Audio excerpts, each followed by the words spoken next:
L'arbre qui chantait. Il y a très très longtemps, un vieux sorcier entreprit un long voyage. Un jour qu'il avait tant et tant marché qu'il ne sentait plus ses pieds, il décida de chercher un endroit pour se reposer. C'est alors qu'il entendit soudain chanter. Ce n'était pas un chant comme celui des oiseaux, ni comme celui du vent à travers les feuilles, mais une voix claire qui prononçait des mots qu'il ne comprenait point. Poursuivant son chemin, il arriva dans une clairière. Juste au centre se dressait un arbre majestueux dont les feuilles brillaient au soleil. On eût dit qu'il était en or. Alors le sorcier entendit à nouveau le chant, mais cette fois-ci plus fort que précédemment. Regardant tout autour de lui, il ne vit personne. Il n'y avait là que des branches dorées de l'arbre, plus quelques souris grises qui couraient dans l'herbe. Il songea qu'il serait sage de piquer un petit somme avant de continuer sa route. Mais le chant le tenait éveillé. Énervé, il regarda autour de lui sans rien remarquer d'anormal. « Il faut que je trouve ce chanteur, se dit-il. J'aimerais bien qu'il se taise pour que je puisse me reposer. » Le vieux sorcier se leva et observa les alentours à travers le feuillage de l'arbre.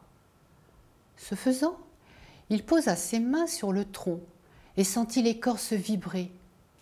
Il comprit alors que le chant provenait de l'arbre lui-même. « Tiens, cela fait bien longtemps que je n'avais plus entendu cet arbre chanter, grommela-t-il. Mais par chance, je connais encore le moyen de le faire cesser. » Il sortit de la poche de son manteau un long morceau de corde et le lança en l'air tout en marmonnant une formule. La corde se tortilla quelque peu, puis s'enroula 2 fois autour de l'arbre. Le sorcier prononça ensuite d'autres mots magiques, puis il termina en faisant un gros nœud dans la corde. Aussitôt, l'arbre d'or cessa de chanter. « Je vais enfin pouvoir me reposer, soupira le sorcier avant de s'allonger dans l'herbe. » Mais il découvrit alors des rubans de fumée qui se dégageaient des racines de l'arbre. Peu à peu, la fumée s'épaissit jusqu'à former un gros nuage gris qui changea progressivement de couleur. Il devint d'abord gris foncé et puis noir. Tout à coup, il se mit à tournoyer sur lui-même et se transforma en un hideux génie aux longues oreilles, avec un gros nez bourgeonnant, des bras démesurés et des mains larges comme des pelles.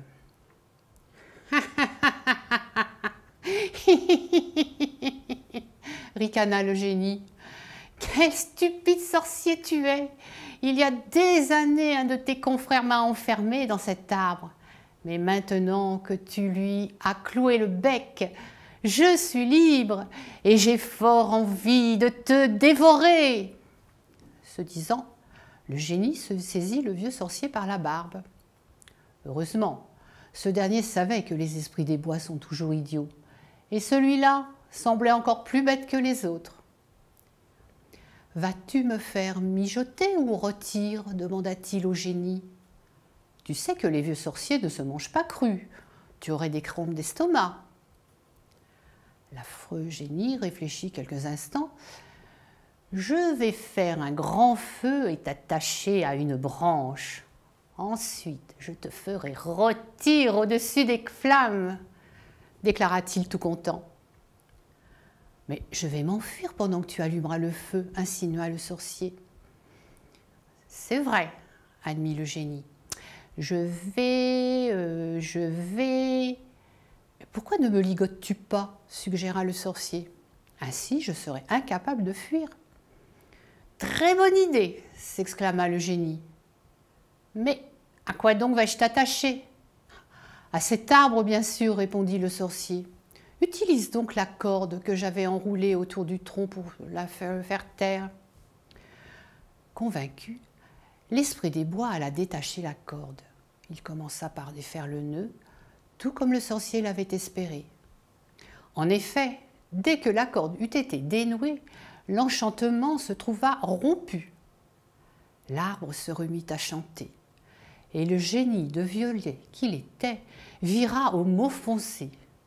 Puis très lentement, il se transforma en fumée noire, puis en fumée grise, pour disparaître enfin en mince ruban de vapeur blanche. Le sorcier remit alors la corde dans la poche de son large manteau. Avant de se remettre en route, il prononça quelques mots magiques et ni bête ni homme, pas même un sorcier, ne revit jamais le génie des bois.